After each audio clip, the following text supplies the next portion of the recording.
राजस्थान के रणथंभौर राष्ट्रीय उद्यान का नाम सुनते ही एक नाम सबसे पहले जहन में आता है, उस्ताद। उस्ताद, जिसे T24 के नाम से भी जाना जाता है, इस जंगल का सबसे खतरनाक और प्रसिद्ध बाघ था। उसकी गाथा सिर्फ रणथंभौर ही नहीं बल्कि पूरे भारत में फैली हुई है। उस्ताद की कहानी शुरू होती है 2006 में, जब उसे पहली बार रणथंभौर के जंगलों में देखा गया था। उस्ताद का जन्म इन्हीं जंगलों में हुआ था और जैसे जैसे वह बड़ा हुआ, उसकी ताकत और उसके क्षेत्र पर पकड़ बढ़ती चली गई।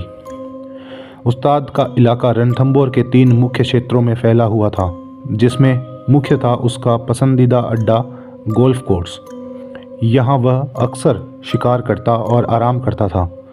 उसकी चाल ढाल और शिकार करने की शैली उसे अन्य बाघों से अलग बनाती थी। रणथंभौर के जंगल में उस्ताद का खौफ इस कदर था कि अन्य जानवर उसके इलाके में जाने से डरते थे। लेकिन उस्ताद के बारे में एक और ख़ास बात थी, उसे इंसानों से कोई ख़ास डर नहीं था। कई बार उसे पर्यटकों के सामने आते देखा गया, लेकिन उसने कभी भी उन पर हमला नहीं किया। लेकिन 2010 के बाद उस्ताद के स्वभाव में एक बदलाव देखा गया। उसने अपने इलाके में आने वाले 4 इंसानों पर हमला किया। इनमें से 3 की मौत हो गई।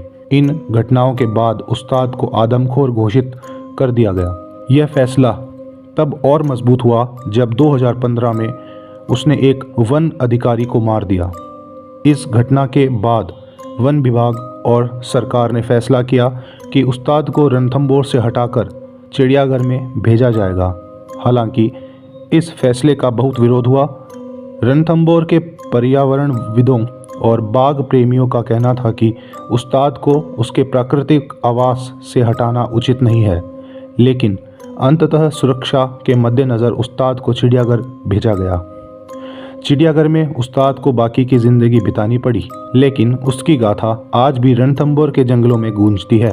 उस्ताद न सिर्फ एक बाघ था, बल्कि वह रणथंभौर की पहचान बन चुका था।